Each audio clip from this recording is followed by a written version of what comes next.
Seigneur Jésus. Je redis gloire au Seigneur Jésus. Soyez bénis de là où vous êtes encore une fois aujourd'hui. Que Dieu vous bénisse, que Dieu vous garde, que Dieu vous protège et que Dieu combatte pour vous. Merci, merci de vous connaître si nombreux là où vous êtes. Et je suis convaincu que vous allez également en parler aux autres et vous allez aussi partager la vidéo et Dieu nous bénira tous ensemble au nom du Seigneur Jésus. Alors, aujourd'hui, nous allons lire, bien-aimés, dans les psaumes 109, le verset 22. Notre lecture, c'est dans psaume 109, verset 22. Je commence en lisant ce qui suit. Je suis malheureux et indigent, et mon cœur est blessé au-dedans de moi. Je m'en vais comme l'ombre à son déclin. Je suis chassé comme la sauterelle.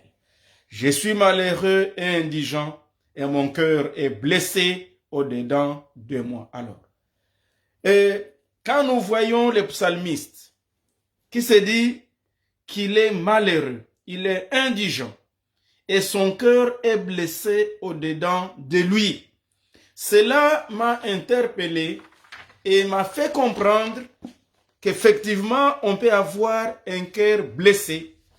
Et c'est là même notre sujet de ce jour. Nous allons parler du cœur brisé et de sa guérison, ou du cœur blessé et de sa guérison.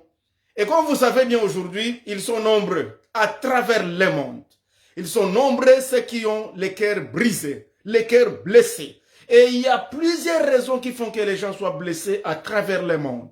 Nous avons des enfants qui sont blessés, nous avons des parents blessés, nous connaissons des familles où il y a des couples, les gens sont blessés, ils sont brisés, et nous connaissons même des parents qui sont brisés, qui sont blessés, nous connaissons même des responsables, des leaders, des femmes, des mamans.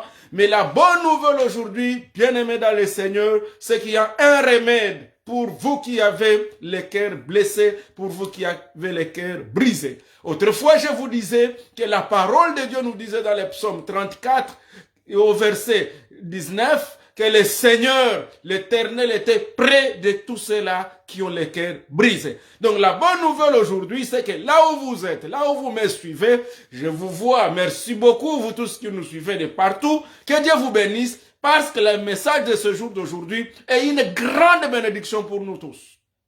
Et la Bible nous dit, mais avant de continuer, je vais d'abord donner certains petits repères. Au fait, si nous voulons parler de blessures intérieures, parce que si nous voulons parler d'un cœur brisé, d'un cœur blessé, ici nous sous-entendons donc les blessures intérieures. Donc, parce que l'homme est corps, âme et esprit, le corps, la manière dont il peut être blessé, tu peux connaître des blessures, je ne sais pas, au niveau du front, au niveau de la main, n'importe partout.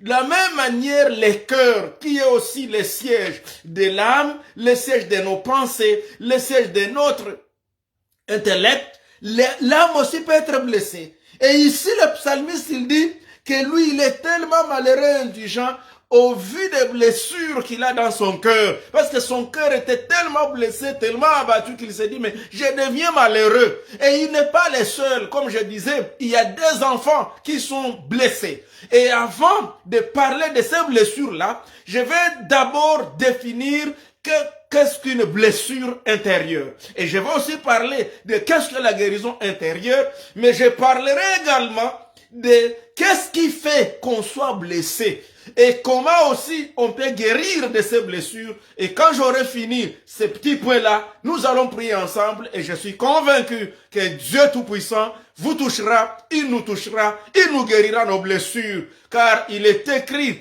dans Jérémie 17, verset 14, « Guéris-moi, ô Éternel, et je serai complètement guéri. » Ma prière, c'est que le Seigneur guérisse tous ceux-là qui ont les cœurs brisés, tous ceux-là qui ont les cœurs blessés, peu importe ce qui t'a blessé, ma prière c'est que le Seigneur te guérisse et tu vas retrouver ta joie au nom du Seigneur Jésus. Alors on y va.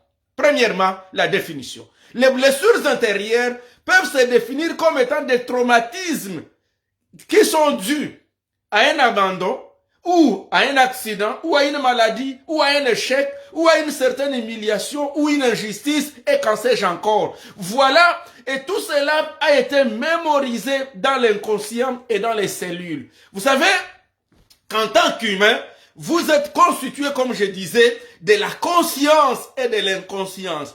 Dans la plupart des cas, il y a des choses que nous ne comprenons pas, qu'il existe aussi l'inconscient. Et c'est quand vous dormez, par exemple, vous pouvez rêver des choses que vous ne connaissez pas, et ça revient dans votre inconscient. Donc, il y a des traumatismes qui se cachent dans l'inconscient. Il y a des choses que tu as connues, et ces choses-là, à un moment donné, tu y arrives, tu peux les oublier, mais tout comme ça peut toujours encore se réveiller en toi à cause du traumatisme. Je donne un exemple. Par exemple, quelqu'un a été trahi. Et la personne qui t'a trahi, tu l'as pardonné. Mais il t'arrive que toutes les fois tu as une certaine peur d'être trahi encore par quelqu'un d'autre. Et même quand toi tu fais ton effort pour que tu puisses pardonner, tu sens une certaine peur intérieure. Ça peut encore revenir. Ça peut encore revenir. Tout comme tu peux être dans un rêve et tu te rends compte qu'il y a des choses qui reviennent, tu te sens encore que tu es encore d'être blessé, tu sens que tu es encore en train d'être trahi. Ça vient de l'intérieur de toi, ça vient de l'inconscient. Et quand ça vient de cet inconscient-là, voilà ce qui crée ce que nous appelons les blessures intérieures. Donc, les blessures intérieures se définissent donc comme étant des traumatismes qui sont dus à un abandon, à une injustice, à une humiliation, ou qui sont dus même à un échec quelconque que tu as connu, ou à un problème qui t'est arrivé et qui t'a touché, et qui a été mémorisé dans ton inconscient et même dans tes cellules. Au point où ça peut toujours revenir. Mais la bonne nouvelle, comme je disais, le Seigneur notre Dieu, il guérit le corps, l'âme et l'esprit. Dans 1 Thessaloniciens 5, 23, la Bible dit, l'homme étant corps, âme et esprit, je vous annonce la bonne nouvelle de ce jour, c'est que le Seigneur guérit également le corps, l'âme et l'esprit. Bien entendu, le corps étant le siège de tous nos 5 sens, les bien connus bien sûr, parce que certains psychologues en connaissent plus d'autres sens. Mais au-delà de cela, nous avons aussi l'âme. L'âme qui est le siège de toutes nos émotions, de tous nos sentiments. L'âme qui est le siège de l'intellect. L'âme qui est le siège de nos émotions, nos réactions. Et à cause de cela, l'âme aussi peut connaître des problèmes. L'âme aussi, des fois, il est touché par les maladies psychiques, les maladies psychologiques, parce qu'il s'agit de l'âme, donc il connaît aussi sa maladie. Et d'ailleurs, la Bible nous dit, le cœur est tortueux par-dessus tout, qui peut le connaître? En d'autres termes, le cœur de l'homme a une maladie, et cette maladie est mortelle. Voilà ce que Jérémie lui dit. Mais je veux te rassurer une chose, c'est que quelle que soit ta maladie, qu'elle soit une maladie physique, qu'elle soit une maladie psychologique, donc une maladie due à l'âme, qu'elle soit une maladie mentale, qu'elle soit une maladie spirituelle, parce que pour l'esprit, là nous avons le siège soit de l'esprit de Dieu, soit de mauvais esprits. Et cet esprit-là, quand tu n'as pas Jésus à lui, quand ton esprit n'est pas le siège de l'esprit de Dieu, c'est qu'il est le siège des autres esprits. Et ça devient une maladie spirituelle que nous appelons communément le péché. Quand on vit dans le péché, on est malade spirituellement. Et à toutes ces maladies-là, la bonne nouvelle, c'est que Jésus-Christ est mort sur la croix pour nous sauver de toutes nos maladies. Car il est écrit, c'est par ces meurtrissures que nous sommes guéris.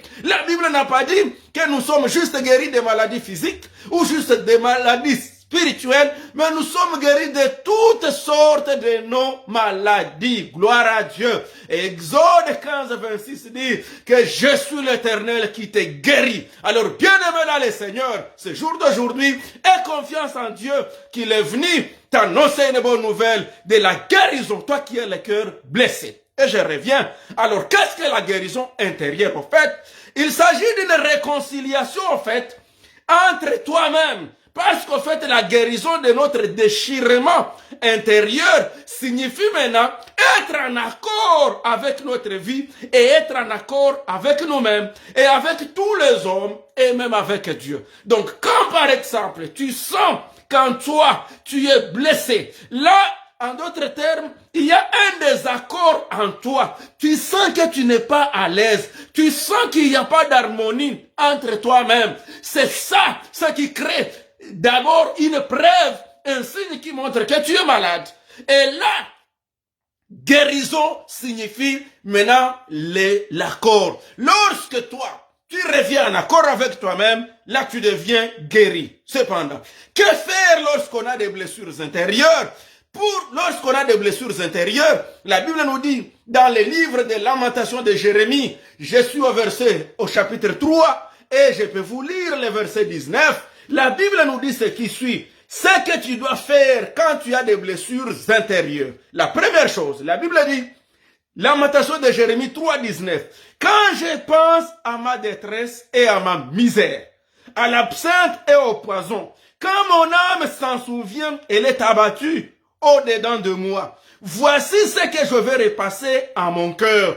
Ce qui me redonnera de l'espérance, c'est que les bontés de l'Éternel ne sont pas épuisées et elles ne sont pas à leur terme, elles se renouvellent chaque matin. Gloire au Seigneur Jésus. Donc la première chose, ce qu'il faut faire, c'est accepter, donc être conscient qu'effectivement, tu as des blessures. Parce que le problème, c'est que beaucoup de gens sont blessés spirituellement, ils sont blessés dans leur âme, blessés dans leur cœur, mais ils ne sont pas conscients de la blessure. Et avant, je vais bien vous dire, il y a une dame psychologue que j'aime beaucoup, j'ai beaucoup aimé ses écrits, elle s'appelle Lise Bourbeau. Lise Bourbeau a écrit dans son livre intitulé, elle parle de 5 blessures, elle parle au fait de comment nous libérer de ces blessures-là, et elle nous parle de 5 choses qui font qu'on soit blessé. Et effectivement, ce n'est même pas elle seule qui en parle, même la Bible le prouve. Elle parle des choses comme la trahison. Elle dit, quand vous êtes trahi, vous devenez blessé. Deuxième chose qui fait qu'on soit blessé, à part la trahison, il existe aussi ce que vous pouvez appeler l'humiliation. L'humiliation aussi amène que quelqu'un se sente blessé. Vous pouvez également être victime de ce que elle a aussi appelé le troisième élément. Ça peut peut-être être une injustice. Une injustice. Quand tu vis une injustice, tu es blessé à cause de l'injustice. Mais aussi, tu peux être blessé à cause de l'abandon. Tout comme tu peux aussi être blessé à cause du rejet. En d'autres termes, si je peux me résumer, pour Madame Lise, il existe 5 raisons principales qui font qu'on devienne blessé. Elle a parlé de la trahison, elle parle du rejet, elle parle de l'abandon, elle parle de l'humiliation, elle parle aussi de l'injustice. Et si je peux bien vous lire la parole de Dieu, nous allons nous rendre compte que quant à ce qui concerne notre Seigneur et Sauveur Jésus-Christ, dans Matthieu chapitre 26, verset 38, la Bible nous dit que notre Seigneur Jésus-Christ lui-même, il dit ce qui suit, Matthieu 26, et là, je vous lis le verset 38. Écoutons ce que la Bible nous dit à ce sujet. Matthieu 26, verset 38, la Bible dit, ça c'est Jésus, il leur dit encore, mon âme est triste jusqu'à la mort. Restez ici et veillez avec moi. Jésus aussi a connu la tristesse. Jésus aussi a été touché en tant qu'humain. Jésus aussi a connu certaines blessures. Les gens l'ont blessé. Et qu'est-ce qui a fait que Jésus se sente aussi de cette manière? La première chose, la Bible nous dit, Jésus a été abandonné.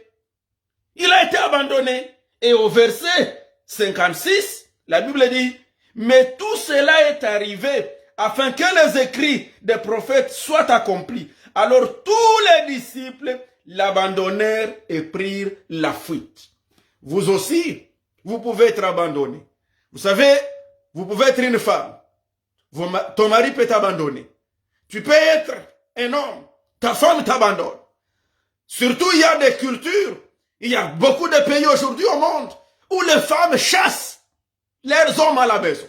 Tu peux être chassé. Quand tu es chassé, tu es abandonné. Tu es rejeté. Et quand tu es rejeté, tu te sens blessé. Personne ne peut dire qu'il a été rejeté et qu'il se dise oui, ça me fait du bien. Non, ça blesse. Personne ne peut se dire que moi, j'ai été abandonné et je me dis non, ça me fait du bien. Non, rappelons-nous, il y a Joseph. Joseph a été rejeté par ses frères et même jusqu'à être jeté dans une citerne. C'est une blessure, ça crée une blessure en soi. Et on s'est dit, et qui me jette, ce sont mes frères. Et même quand je lis dans 2 Timothée chapitre 4, je suis au verset 10, il y a même l'apôtre Paul aussi, qui reconnaît aussi avoir été rejeté, avoir été abandonné. Je vous lis 2 Timothée 4, verset 10. Paul dit ce qui suit, car Démas m'a abandonné par amour pour les siècles présents, et il est parti pour Thessalonique. Crescence est allé en Galatie, Tite en Dalmatie. Ici, Paul aussi est en train de connaître une blessure. La blessure est due à quoi? À un abandon. Donc, bien aimé dans le Seigneur, si vous êtes abandonné par les gens, vous n'êtes pas les seuls. Et dans la plupart des cas, ce sont ceux-là que nous aimons qui nous abandonnent. Tu peux avoir aidé quelqu'un dans la vie, mais quand lui, il sera béni, il t'oublie. L'oubli, je peux aussi mettre ça dans le fait d'être abandonné. Joseph en prison, il interprète un songe et il dit à son ami, comme toi tu es libéré, ne m'oublie pas. Mais lorsqu'il arrive chez le roi Pharaon, il l'oublie. C'est un abandon. Il y a beaucoup de gens qui sont abandonnés dans des prisons pour rien. Et quand tu regardes qu'est-ce que tu mérites, tu te dis, mais je n'ai rien fait. Mais tu es abandonné. Tu as tes frères, tu as tes soeurs, tu as tes amis, tu as des gens sur qui tu pouvais compter, mais on t'abandonne. La bonne nouvelle aujourd'hui, bien-aimé dans le Seigneur, c'est qu'il y a un seul qui ne t'abandonnera jamais, c'est Jésus. Même quand tu seras dans le séjour des morts, il enverra son Esprit Saint afin de pouvoir te revivre, de ressusciter. C'est vrai, tu peux être abandonné. Il y a beaucoup d'hommes qui ont abandonné leurs femmes, leur famille. Et toi, peu importe, c'est que tu es victime d'abandon. Je vais te rassurer une chose. Dieu est près de tous ceux-là qui sont abandonnés pour qu'il puisse leur donner sa gloire. Et lorsque la gloire de Dieu te reviendra, celui-là ou celui-là qui t'a abandonné viendra te chercher. Mais comprends une chose. Sois sage. Sois sage lorsque celui qui t'a abandonné revient. Parce qu'il voit en toi ce que le Seigneur a fait pour toi. Sois sage. Et Dieu te bénira abondamment. Je parle à vous tous qui êtes abandonnés.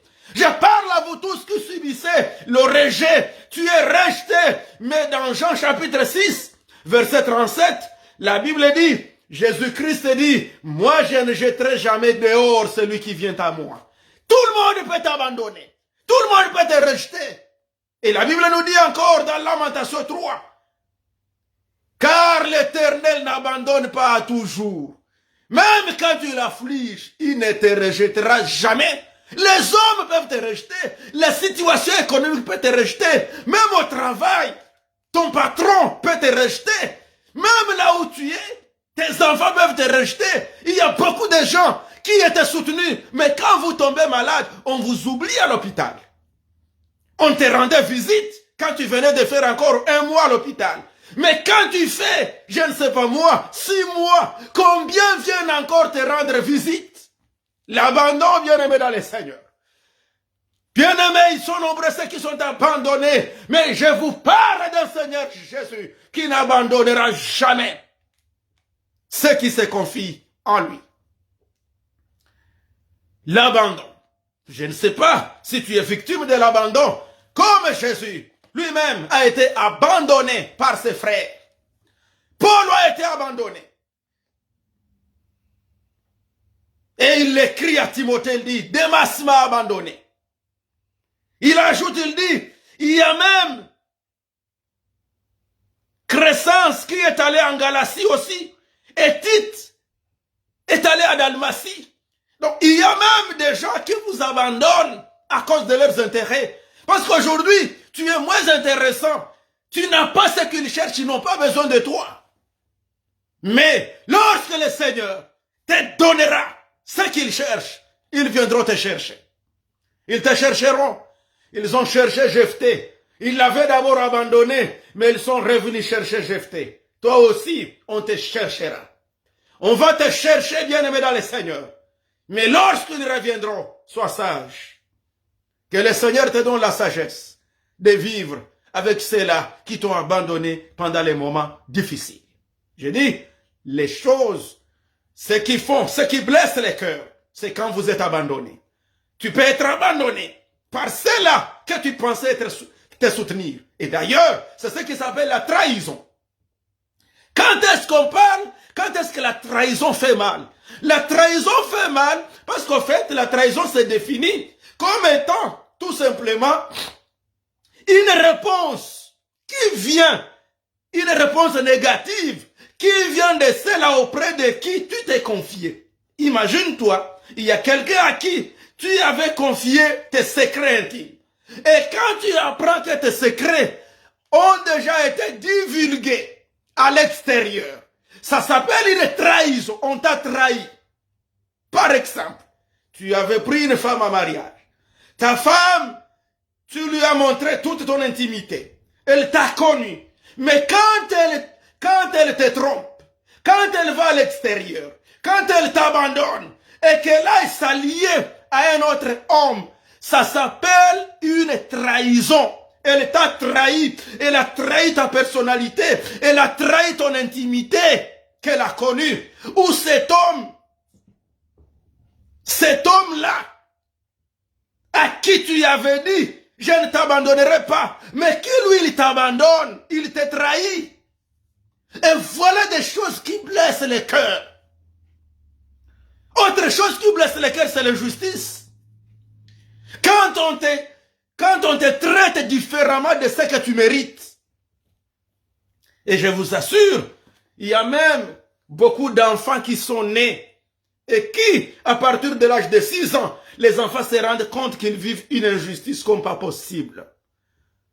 Il y a des enfants qui ont été trahis et qui ont été rejetés, abandonnés et qui subissent une injustice, même par leurs propres parents. Que dirais-je des orphelins? Là, c'est trop. Mais je vais vous dire une chose, bien aimée dans le Seigneur. Il existe un salaire pour toute chose. C'est pas pour rien que cette parole arrive ce jour. Mais à l'esprit, tu as le cœur brisé. Tu as le cœur blessé. Et la Bible dit que ceux-là qui pleurent nuit et jour, le Seigneur ne les abandonnera jamais. Bien-aimé, tu pleures parce que quelqu'un pour qui tu as fait du bien, il t'a rendu le mal pour le bien. Laisse-moi vous lire un proverbe. Dans Proverbe 19, 13, la Bible nous dit ce qui suit. Proverbe 13, 19. Excusez-moi, 17, 13. Proverbe 17, 13. De celui qui rend le mal pour le bien, le mal ne quittera point la maison, que Dieu nous pardonne. De celui qui rend le mal pour le bien. Tu as fait du bien à quelqu'un.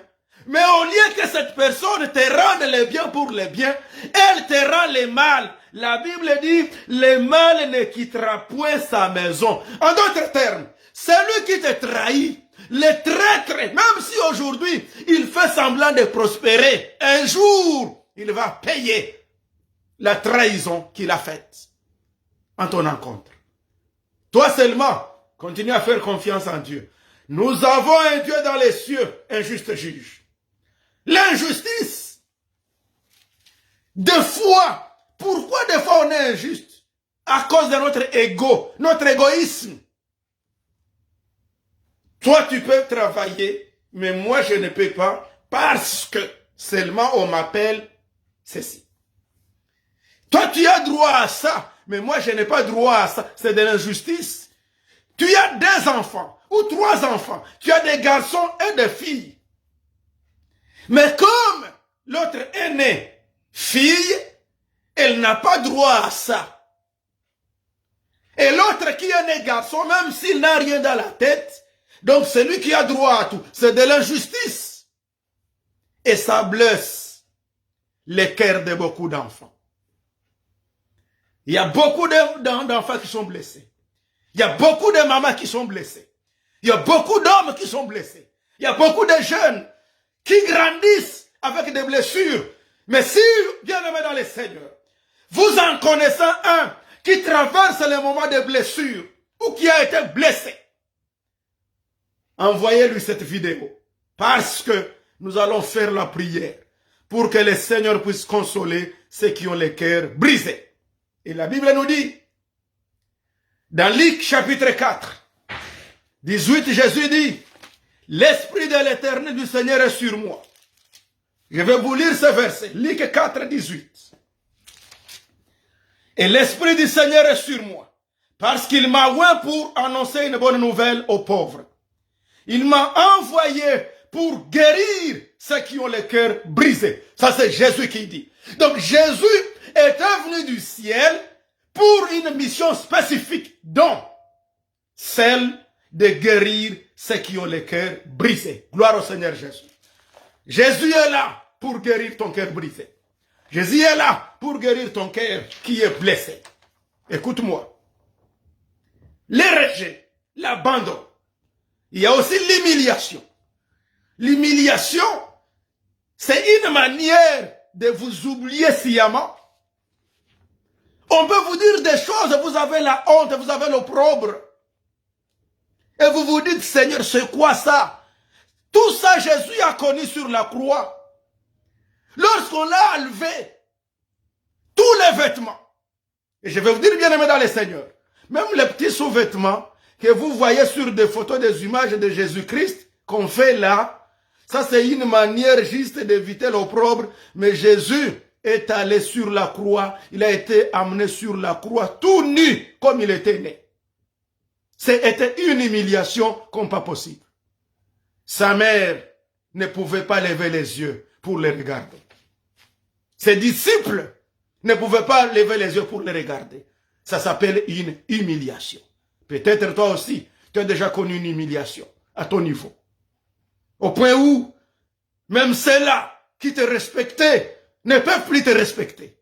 Même ceux-là qui te considéraient, toi-même tu es difficile à leur fixer le regard. Bien aimé, je vais te dire une chose.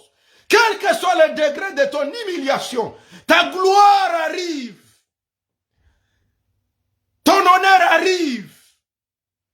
Nous avons un Dieu dans les cieux qui enlève l'opprobre. Et je déclare qu'il enlève ton opprobre aujourd'hui au nom du Seigneur Jésus. Nous avons un Dieu dans les cieux. Les hommes peuvent vous humilier. Mais Dieu, lorsqu'il décide d'enlever l'opprobre, il l'enlève. Les blessures intérieures. Même Jésus a dit, mon cœur est abattu au-dedans de moi. Il est triste. Imagine-toi si Jésus était aussi triste. À plus forte raison, toi et moi. Mais écoute, j'ai parlé de ce qui fait que les gens sont blessés. Il y a le rejet, il y a l'abandon, il y a l'humiliation, il y a la trahison, il y a l'injustice. Et ce sont des choses que nous voyons partout. Ce sont là les formes même de blessures émotionnelles. Et elles se manifestent des fois même dans l'enfance. Mais écoute bien, le psaume 147, verset 3, la Bible dit, l'Éternel guérit ceux qui ont le cœur brisé. Et c'est pourquoi il a envoyé Jésus. Parce que Jésus dit, l'Esprit du Seigneur est sur moi, puisqu'il m'a envoyé pour guérir ceux qui ont le cœur brisé. Et Psaume 147, 3, le confirme, que l'Éternel guérit ceux qui ont le cœur brisé. Il ne brisera pas les roseaux cassés. Ésaïe 42, 3. Une fois tu es déjà brisé, sois rassuré au moins d'une chose, que tout le monde peut encore te blesser. Il y a des gens qui, quelle que soit la douleur qu'il t'a fait vivre, ils continuent à passer l'épée même dans une plaie qui n'est pas encore guérie. Mais la Bible nous dit que l'Éternel, lui, ne brisera jamais les roseaux cassés. C'est-à-dire, tu as un seul auprès de qui tu peux encore te réfugier. Qui, lui, quand il voit ta plaie, il la pense avec amour.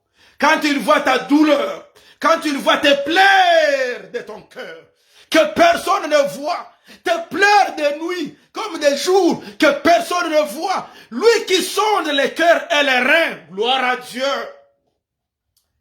il te donne son médicament. Et quel est son médicament? Psaume 107, verset 20. La Bible dit, dans leur détresse, il envoya sa parole, et sa parole les guérit et les fit sortir de la fosse. Tu n'as pas besoin de plusieurs médicaments. Le tout premier, tu as besoin de la parole de Dieu. Et la parole de Dieu te rassure d'une chose. Sois au moins confiant que tous, nous pouvons t'avoir déçu. Tous, nous pouvons t'avoir découragé. On peut tous t'avoir abandonné. Tous, on peut t'avoir rejeté. Tous, on peut t'avoir humilié. Tous, on peut t'avoir trahi. Tous, on peut avoir eu de l'injustice envers toi. Mais il y a un Dieu dans les cieux qui ne te décevra jamais. Fais-lui confiance. Oh, alléluia. Et que nous dit le psaume 9, 11. Le psaume 9, 11. La Bible me dit ce qui suit. Écoute ça très bien. Le psaume 9, 11 que je vais te lire rapidement. La parole du Seigneur nous dit ce qui suit. Ceux qui connaissent ton nom se confient en toi, car tu n'abandonnes jamais ceux qui te cherchent, ô Éternel. L'Éternel, lui, n'abandonnera jamais ceux qui le cherchent. Ainsi donc, pour être guéri des blessures intérieures, la première chose qu'il faut faire, c'est que accepte qu'effectivement je suis blessé. Accepte que j'ai été blessé. Parce que la première chose, c'est que même à l'hôpital, si tu n'es pas conscient que tu es malade, on ne peut pas te soigner. La première chose, reconnais que je suis blessé. Reconnais que ça me fait mal au cœur. Mais des fois, nous faisons l'hypocrisie, on fait semblant. Pourquoi tu ne salues plus les gens? Non, mais je suis bien. Tu n'es pas bien. Il y a ceux qui t'ont blessé, et quand on t'a blessé, tu t'es retiré sur toi-même, tu ne veux plus saluer personne. Tu es parti te cacher dans ton coin. Quand tu trouveras quelqu'un avec qui on s'est côtoyé facilement, qui avait toujours un visage jovial avec les gens, mais qui ne veut plus parler, et comprend, la personne est peut-être dans les blessures, et elle se décide de se retirer. Mais je vais te dire, te cacher dans ton coin, ce n'est pas une bonne solution lorsque tu as des blessures. La première solution lorsque tu as des blessures, sois-en conscient, c'est-à-dire accepte tes blessures. Reconnais que oui, je suis blessé.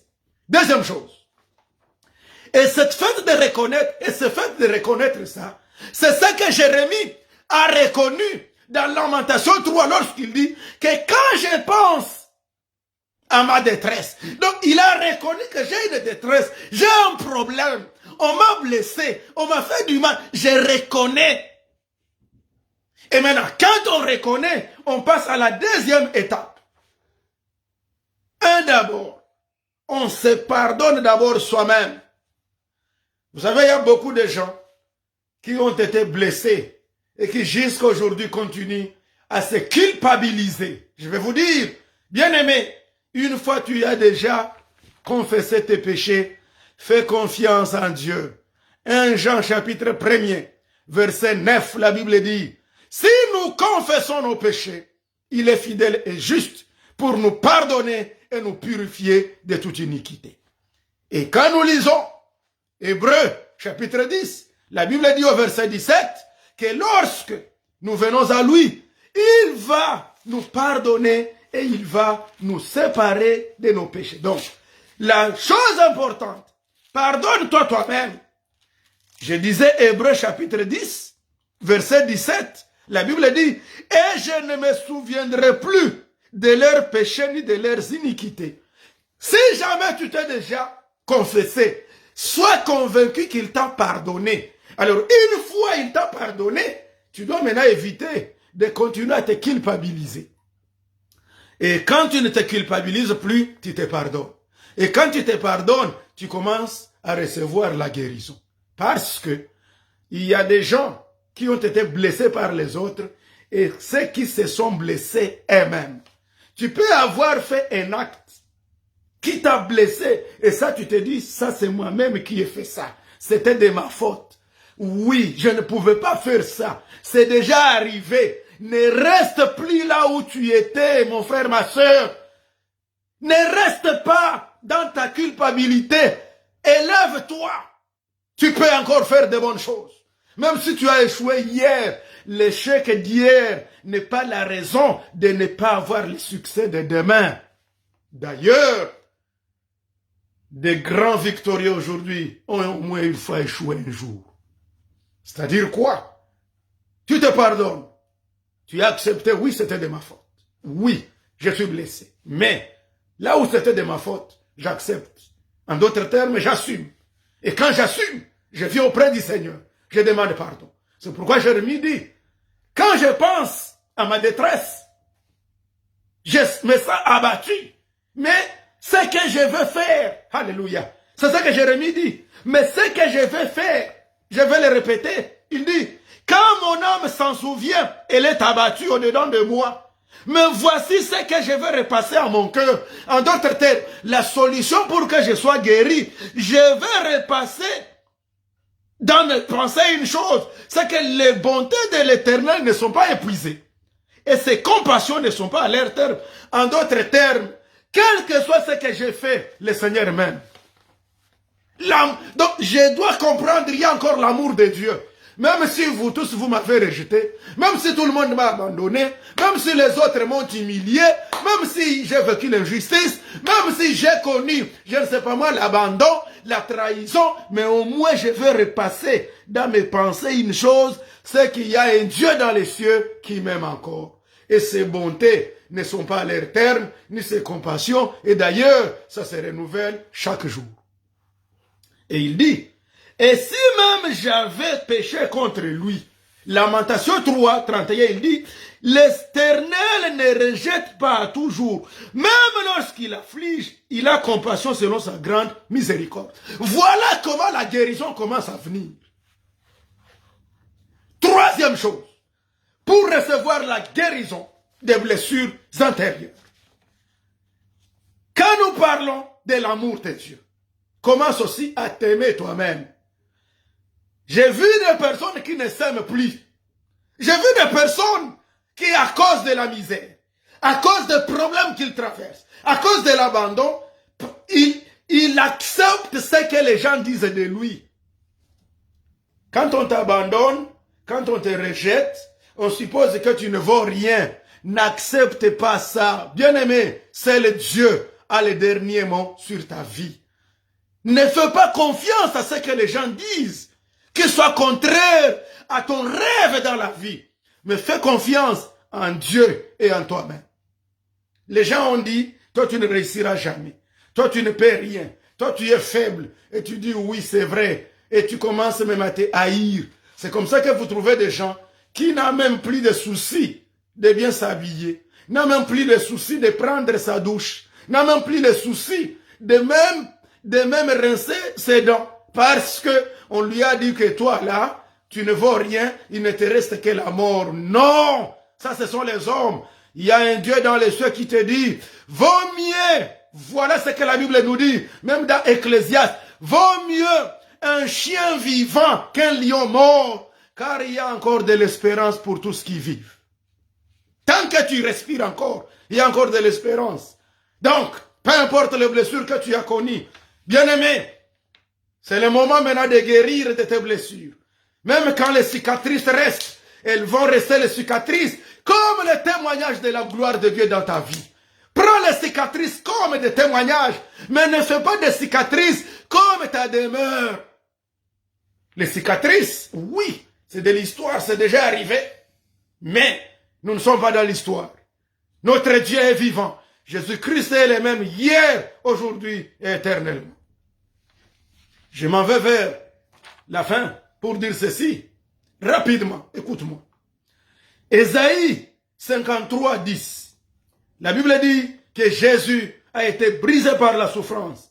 Et c'est vrai, la souffrance brise. Quand on est blessé, ça fait mal. Et dans Acte 21, 13, Paul dit, que faites-vous en me brisant les cœurs? Les gens brisent les cœurs des autres.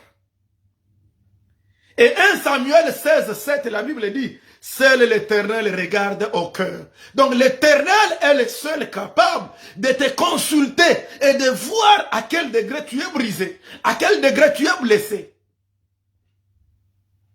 Mais dans 2 Chroniques 16, 9, il dit que l'Éternel soutient ceux dont le cœur est tout entier à lui. Si ton cœur est tout entier à l'Éternel, il te soutiendra. Et dans 2 Chroniques 17, 6, le cœur grandit dans les voies de l'Éternel. Le Proverbe 17, 22. Un cœur joyeux est un bon remède. Donc, si tu veux avoir la guérison, je commençais par dire, accepte que tu es malade. Accepte que tu as été blessé. Deuxième chose, tu dois repenser quelque chose dans ta tête. Et là, tu dois te pardonner. Et là, tu dois aussi pardonner ceux-là qui t'avaient blessé. Je sais que c'est pas facile, mais c'est le chemin par lequel il faut passer. De toi, commence maintenant à avoir un cœur joyeux. Quand il t'aime, quand il commence à t'aimer, regarde dans les visages, dans les miroirs, commence à t'apprécier, commence à dire le Seigneur m'a bien créé. Commence à regarder dans les miroirs et tu dis oui, je suis jolie. Je suis belle, je suis beau. Tu sais, quand tu t'aimes toi-même, c'est alors que les autres t'aimeront. Mais si tu ne t'aimes pas, n'attends pas que les autres t'aiment. Tu dois commencer par t'aimer. Et puis, un cœur. Gloire au Seigneur. Un cœur joyeux rend le visage serein. Mais quand on est brisé, blessé ou troublé, c'est la joie du cœur qui est attaquée. C'est ça. Quand on est blessé, c'est la joie qu'on attaque. Or, sans avoir rétabli la joie, tu n'es pas encore guéri. Donc, pour guérir, c'est la joie du cœur qu'il faut rechercher à restaurer. Et un cœur brisé, il perd la joie et la manifestation peut se manifester sur le visage. Et c'est lorsque tu es guéri qu'on va revoir encore la joie. Alléluia. C'est alors que la joie va être rétablie. Et le Proverbe 16, 9 dit que le cœur de l'homme médite sa voie. Alors, quand on est blessé, on médite la voie à suivre. Et les réponses personnelles à la blessure intérieure, c'est que vous avez le repli sur vous-même, vous évitez de parler à certaines personnes, vous avez la perte de joie, vous cherchez les garde-fous, et là, vous vous mettez à la défensive. Et vous commencez à éviter à être blessé encore une fois de nouveau. Mais ne cherchez pas à guérir de ces blessures, puisqu'on ne comprend pas encore qu'on est malade. Et alors que le cœur brisé, le cœur blessé, le cœur troublé a besoin de reconnaître qu'il est malade pour qu'il puisse être guéri. Et le Proverbe 23, 15, il dit que si ton cœur est sage, alors là, tu dois lutter et tu dois savoir chercher la guérison. Or, quand on est blessé, on perd même la sagesse. Quand vous trouvez quelqu'un qui est blessé spirituel, même si c'était une femme, un homme sage, vous commencez à voir qu'il manque de sagesse. Et pourtant, dans Ecclésiaste 8.5, le cœur du sage connaît les temps. Et il connaît qui est blessé, qui est malade et qui a besoin de la guérison. Et dans Luc 8, verset 15, la Bible nous dit, ayant entendu avec un cœur honnête. Donc, ça qui signifie que quand on est blessé, des fois on manque même l'honnêteté. C'est pourquoi on n'est pas honnête de dire qu'on est blessé. Tu peux voir quelqu'un à l'église qui venait régulièrement à l'église, dans la réunion des mamans, dans la réunion des jeunes, dans toutes les activités de l'église, mais qui ne vient plus. La personne est blessée. Mais quand vous lui demandez, mes frères, pourquoi tu ne viens plus à notre réunion? Se dit, non, non, il n'y a pas de problème, tout va bien, nous sommes ensemble. Non, frère. Nous n'avons pas besoin de ta parole, nous sommes ensemble spirituellement, alors que physiquement, tu as la possibilité d'être avec nous. C'est comme ça qu'on détecte des gens qui sont blessés. Quand tu vois quelqu'un n'est plus actif dans son activité, reconnais qu'il y a une certaine blessure quelque part. Et là, quand on ne reconnaît pas ça devient un manque d'honnêteté. C'est la malhonnêteté. Donc, la blessure intérieure fait aussi que certaines personnes deviennent malhonnêtes. Et là, je m'en vais lentement pour vous amener à comprendre qu'un cœur blessé a des difficultés de voir le Seigneur. C'est pourquoi Jésus, lui, quand il était sur la croix, il a d'abord dit une chose. Éternel Seigneur, pardonne-les, car ils ne savent pas ce qu'ils font. Le Seigneur a été triste. Et d'ailleurs, il s'est même avancé vers Pierre, Jacques et Jean pour leur dire, vous n'avez même pas prié avec moi, veillez avec moi 1 heure. Il dit, mon âme est triste, mon cœur est triste même à la mort. Mais priez et veillez pour que vous ne tombiez pas en tentation. Je rends gloire à Jésus parce qu'il dit, le corps est faible, mais l'esprit est encore fort. Alléluia. Qu'en est-il de ton esprit? Tu peux être blessé, mais bien-aimé dans le Seigneur, reviens. Reviens. Alors, ce qui aura comme conséquence la difficulté d'être guéri parce que tu n'es pas honnête. Il te sera difficile puisqu'on manque d'honnêteté envers soi-même. Mais dans Jean 14, 1, la Bible dit que votre cœur ne se trouble point. Croyez en Dieu, croyez en moi aussi, dit Jésus. Je clôture en disant, Jésus dit dans Jean chapitre 16, verset 22, je vous reverrai et votre cœur se réjouira. J'aime cette parole. Comprenez? Tant que tu n'as pas encore retrouvé la joie, c'est que tu n'es pas encore guéri. Les signes de la guérison des blessures intérieures, c'est lorsque la joie revient. Que Dieu vous bénisse. C'est quand la joie revient que vous êtes convaincus que vous devenez maintenant être guéri. Bien-aimés, que Dieu vous bénisse, que Dieu vous garde. Et maintenant, nous allons prier. Pour ceux qui ont le cœur blessé, que Dieu vous guérisse. Nous allons prier pour la guérison de nos âmes, pour la guérison psychologique. Au nom de Jésus. Seigneur.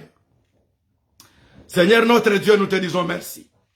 Nous te rendons toute gloire car tu es Dieu. Je te bénis, Père, car tu as permis que nous puissions parler d'un cœur brisé, de la guérison également.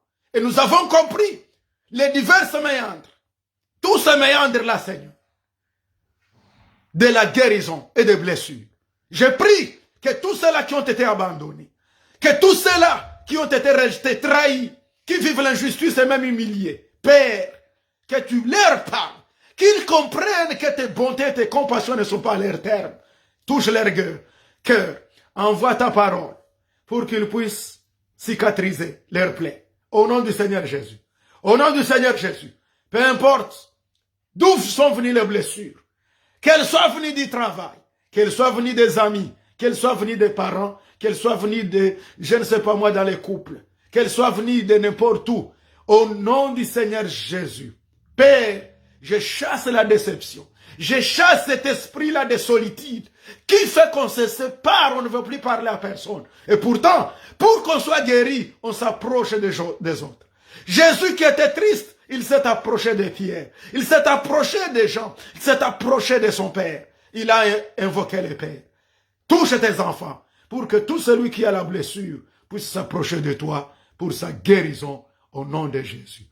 La Bible nous dit dans Jérémie 17, 14, guéris-moi, ô Éternel, et je serai parfaitement guéri. Père, guéris tes enfants. Guéris tous ceux qui nous suivent. Guéris tous ceux qui ont le cœur blessé et ils seront complètement guéris. Et ceci, au nom du Seigneur Jésus, je déclare la guérison. Au nom de Jésus, que cet esprit-là, qui fait que les enfants de Dieu se sentent humiliés tous les jours et ils oublient de quitter dans leur passé et rentrer dans ta gloire.